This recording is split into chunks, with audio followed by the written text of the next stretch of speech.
चलिए अब हम लेते हैं आज का विषय लाल किताब के अंदर लाल किताब ग्रामर। लाल किताब ग्रामर के अंदर बहुत फार्मूले हैं जिसको सीखने के लिए आपका इंटरेस्ट चाहिए और सिखाने वाला को अच्छा गुरु चाहिए। जब तक लाल किताब के अंदर कोई गुरु अच्छा नहीं मिलता, इसके जो भेद है वो नहीं खुलते, बड़ी मुश्किल आती है। सूत्र हैं, बहुत तरह के सूत्र हैं। लाल किताब भी कम से कम 4 भागों में बटी हुई है। इसलिए आज मैं धीरे धीरे स्लो आपको सिखाने का प्रयास करता हूँ।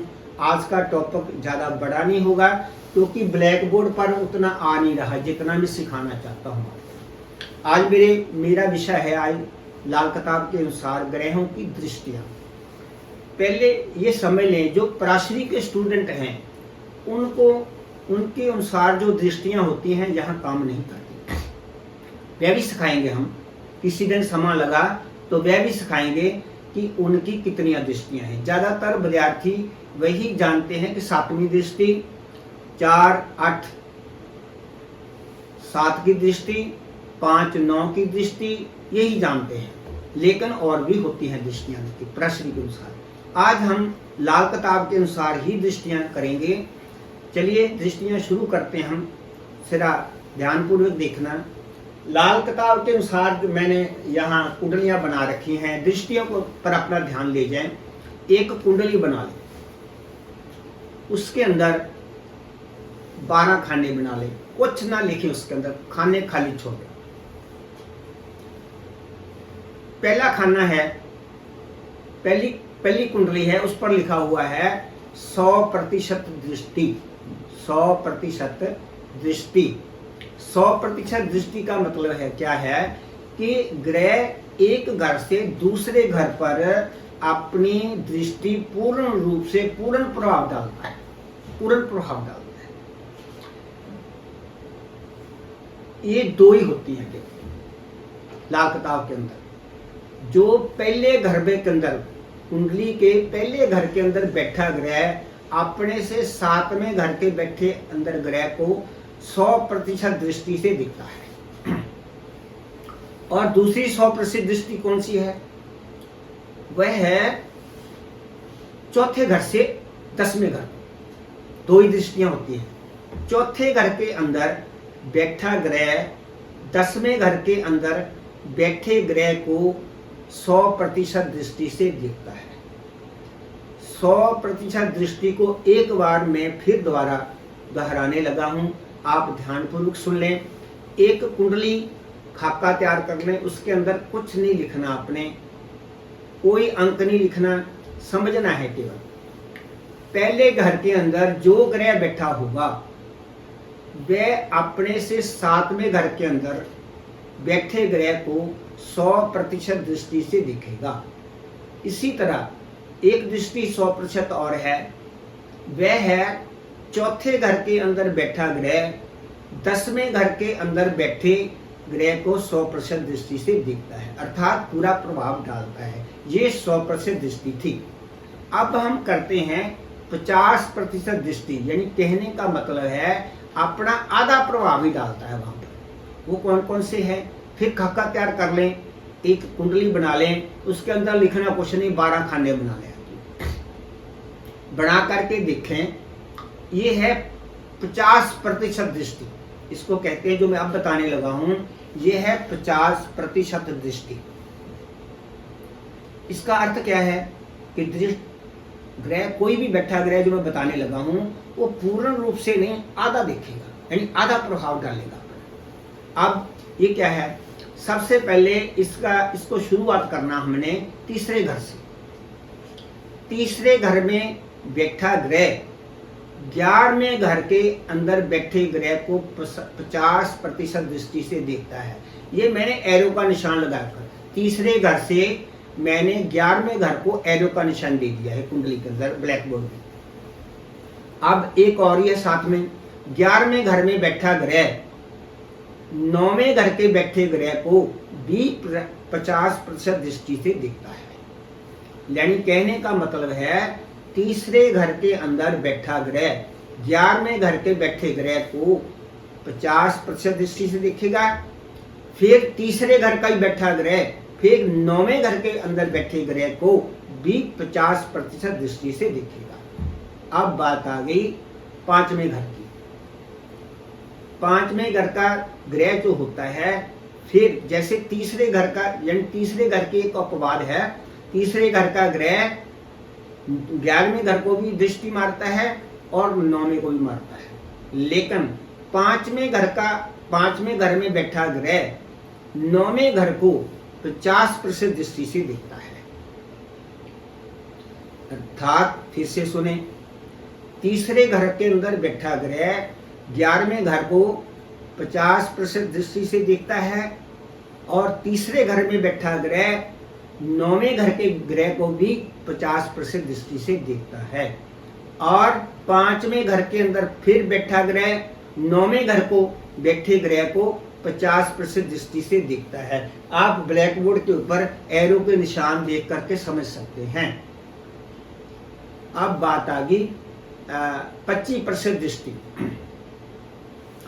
जो हमारा पराशरी सिस्टम है, पराशरी ज्योतिष है, उसके अंदर 25%, 50%, 75%, 100% दृष्टि होती है। लेकिन लाल किताब के अंदर ऐसा नहीं है। इसके अंदर 3 ही दृष्टियां हैं, 25%, 50% और 100%।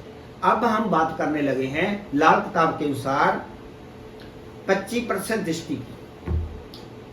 25% दृष्टि की हम जब बात करते हैं तो एक खाका तैयार कर लीजिए, उसके अंदर 12 खाने बना लीजिए और अपने माइंड के अंदर ऐसे अपने माइंड के अंदर इमेजिन कर लिए कि 8वें घर के अंदर कोई ग्रह है। 8वें घर के अंदर, कुंडली के 8वें घर के अंदर है। अब ऐसा ही इमेजिन कर लीजिए कि दूसरे घर के अंदर कोई ग्रह है। अब 8वें घर का ग्रह अपना चौथा हिस्सा दृष्टि दूसरे घर के अंदर मिलावट कर देगा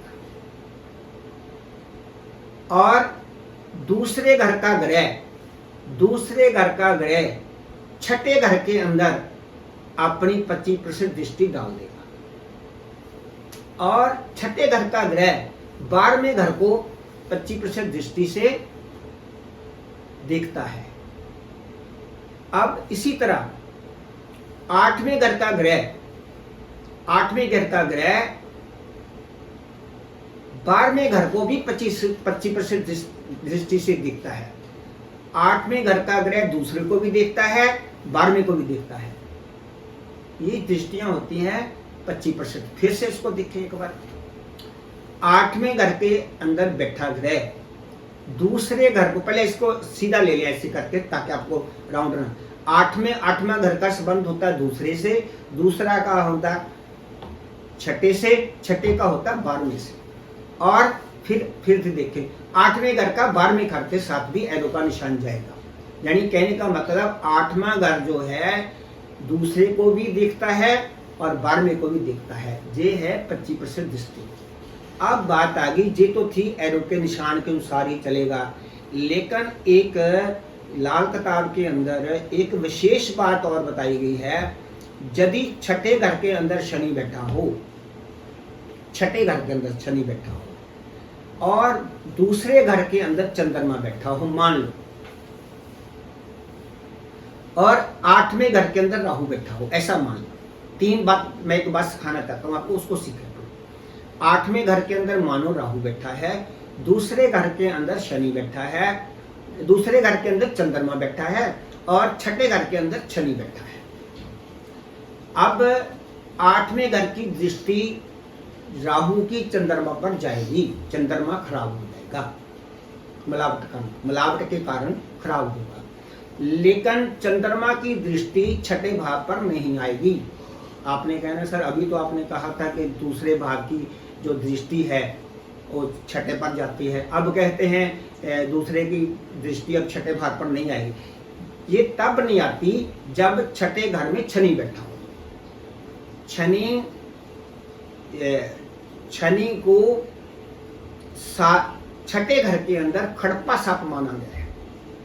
खड़प्पा सांप जब खड़प्पा सांप का मतलब फनिया, जिसके जैसे फन उठाता है तो उसकी आंखें फन के पीछे चल जाती हैं, वो उल्टी दृष्टि से देखता है, फन से उल्टी दृष्टि से देखता है। वह क्या करेगा फिर? शनि ही केवल ऐसा ग्रह है, बाकी नहीं ऐसा करते। शनि ऐसा ग्रह है जो उल्टा सेकंड भाव को देखेगा, अर्थात जब शनि छठे भाव में हो और चंद्रमा जो ग्रह सेकंड भाव में बैठेगा, चाहे वह उसका शत्रु है चाहे वह उसका मित्र है, उसको नहीं छोड़ेगा। अर्थात माता की आयु कम, माता को कष्ट शनि नहीं छोड़ता। अब मान लो शनि का कोई मित्र ग्रह ही हम मान लेते हैं, शुक्र है, उसको नहीं छोड़ेगा, पत्नी को नहीं छोड़ेगा। छठे घर के अंदर शनि है, सेकंड हाउस के अंदर शुक्र है, उसका मित्र है ग्रह, उसको नहीं छोड़ेगा। पत्नी की मृत्यु हो जाएगी या बीमार रहेगी। इसलिए ये थी दृष्टियां, शनि की उल्टी दृष्टियां, बाकी नहीं है। अब हम बात करेंगे कुर्बानी के, लाल किताब के अंदर बताया गया है कुर्बानी के बकरे, लेकिन हम बकरे शब्द नहीं प्रयोग करते, कुर्बानी के ग्रह कह लेते हैं। दूसरा टॉपिक है हमारा कुर्बानी के ग्रह। जब कुंडली में कुछ ऐसे ग्रह खराब होते हैं, सभी, मैं सभी की बात करने लगा, जो खराब होते हैं वो खुद ना खराब हो करके अपनी मुसीबत होती है वह किसी दूसरे ग्रह पर डाल देते हैं। इसको हम कुर्बानी के ग्रह कहते हैं। जैसे उदाहरण देते हैं, उदाहरण देते हैं, मान लो सूरज खराब है, सूरज खराब है। सूरज कब खराब होता है? सूरज अष्टम हो, सूरज छठे हो, सूर्य सातवें हो, या इन पर कोई ग्रहों की गलत दृष्टि पड़ रही हो, तब खराब हो जाता है। जब खराब होगा, ये खुद खराब जितना होगा, साथ में अपना दुख कष्ट सारा केतु पर डालो। अर्थात जब भी घर के अंदर पिता बीमार होगा, लड़के को प्रॉब्लम आ जाएगी, अर्थात लड़के को चिंता होगी, बाप की लड़के को चिंता। अब बात आ गई चंद्रमा की। चंद्रमा ग्रह जब भी खराब होगा, जैसे अष्टम चंद्रमा आ गया, छठे चंद्रमा आ गया, तो वह 3 ग्रहों की कुर्बानी लेता है। 3 ग्रह कौन से हैं? 3 ग्रह हैं बृहस्पति, सूर्य, मंगल। अर्थात जब भी माता बीमार होगी, सबसे पहली बात सूर्य खराब होगा। मान लो सूर्य खराब हो गया, सूर्य को चिंता होगी, पिता को चिंता होगी, माता में नहीं, चंद्रमा में नहीं, माँ की चिंता पिता को। फिर बड़े लोग, उससे भी बड़े लोग घर में, पिता से भी बड़े, उनको भी चिंता। और मंगल, भाइयों को चिंता। मंगल यानी 3 ग्रहों को परेशान कर देता है। कौन? चंद्रमा, सूर्य, बृहस्पति, मंगल। ये मैंने ब्लैक बोर्ड पर भी मेंशन किए हुए हैं। पहले मैंने फुल फॉर्म में लिखे हुए हैं, बाद में मैंने उसको शॉर्टकट फॉर्म में लिख दिया। जैसे केतु को मैंने का को ए की मात्रा डाल दिया, सूर्य को सा को बड़ी ऊ की मात्रा डाल दिया, मंगल के ऊपर बिंदी डाल दिया, माँ के ऊपर बिंदी डाल दिया, शुक्र को शाह को छोटे ऊ की मात्रा डाल दिया।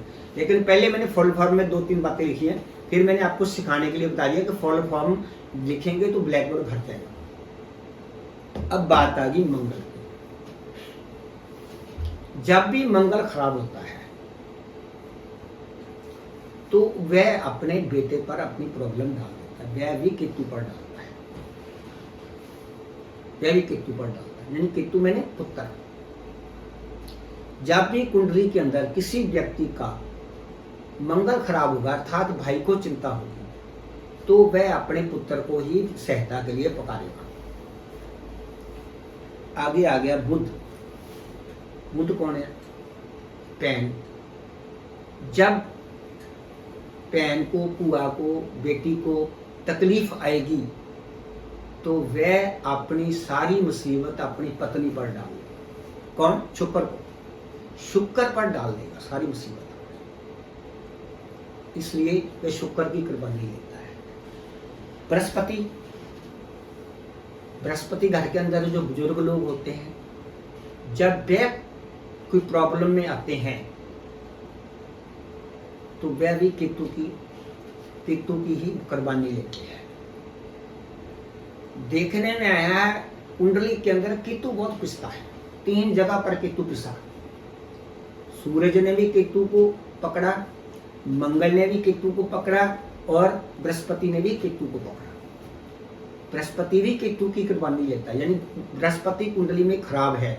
मान लो बृहस्पति 10वें घर में है तो केतु को प्रॉब्लम आ गई, अर्थात खराब तो बृहस्पति होगा, लड़का परेशान हो जाएगा और आपको पेशाब संबंधी प्रॉब्लम हो जाएगी। केतु पेशाब की नली का मालिक है, पेशाब संबंधी प्रॉब्लम है। अब आ गया शुक्र। शुक्र किसको लेगा? शुक्र जब भी घर के अंदर पत्नी बीमार होती है, यानी पत्नी बीमार होने का मतलब नहीं है, पत्नी पीड़ित होती है, वे सारा नजला मां पर गिरा देगी कि इसी के कारण मैं ऐसा हुई हूं। देख लो आप लोग, 9 सस जब भी घर के अंदर कुछ भी हो वो कहेगी नहीं ये सारा कुछ माता का ही, तुम्हारी मम्मी का ही सारा कसूर है, तुम्हारे अपने पति को कहेगी उसने ही ऐसा कराया मेरे साथ, वो उसको पीड़ित। चंद्रमा पीड़ित। आगे और पति का दिमाग के अंदर जो मेंटली टेंशन हो जाएगी, माँ बीमार हो जाएगी या माँ पर वो दोष लग जाएगा और अपनी मेंटली टेंशन हो जाएगी, माँ बीमार भी हो सकती है। अब बात आ गई शनि की। शनि जब भी पीड़ित होता कुंडली के अंदर, जब भी पीड़ित होता है, जैसे 8वें घर में, लगन में, यहां शनि कमजोर है, तब जय राहु और केतु 2 इसके एजेंट हैं। शनि जज है, ये राहु और केतु की बातें सुनेगा। यदि राहु कुंडली में मारा है तो उसकी बातें सुनेगा ज्यादा, केतु की बातें, केतु उसकी सिफारिश करेगा। जो दोनों में से बुरा है उसका प्रभाव कौन कौन से घर पर जा रहा है, उसमें कौन से ग्रह हैं, उसके माँ कौन से ग्रह बैठे हैं, उन्हीं पर अपना नजला गिरा देगा। एक और बात कि ज्यादातर शनि अपने मित्र की कुर्बानी लेता है। मित्र कौन है इसका? शुक्र। ये शुक्र की कुर्बानी लेता है। जैसे उदाहरण देता हूं, आप एक कुंडली खाका तैयार कर लीजिए, इसमें नहीं है खाका, आप अपनी कुंडली देख रहे हैं, एक खाका तैयार करिए। खाका तैयार करके उसके 12 खाने बना दीजिए। 6ठे घर के अंदर सूरज लगा लीजिए। 12वें घर के अंदर शनि लगा लीजिए। सूर्य को लाल किताब के अनुसार पिता माना गया है, शनि को उसका पुत्र। शनि हालांकि नौकर को रिप्रेजेंट करता है, लेकिन शनि लाल किताब के अनुसार सूर्य का ही पुत्र है। यानी जब सूर्य की 25% दृष्टि शनि के पास जाएगी तो पिता पुत्र का क्लेश,